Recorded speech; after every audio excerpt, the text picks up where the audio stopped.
ভাই গরুর বাজারের কি অবস্থা, দাম দর কিরকম? বাজারের অবস্থা হচ্ছে একদমই ভয়াবহ। আজকে তেমন বেচা কেনা নাই।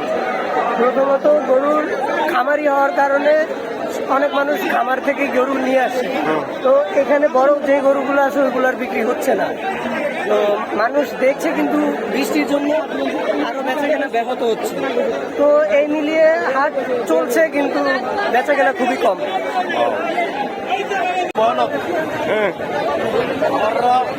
একেবারে লস।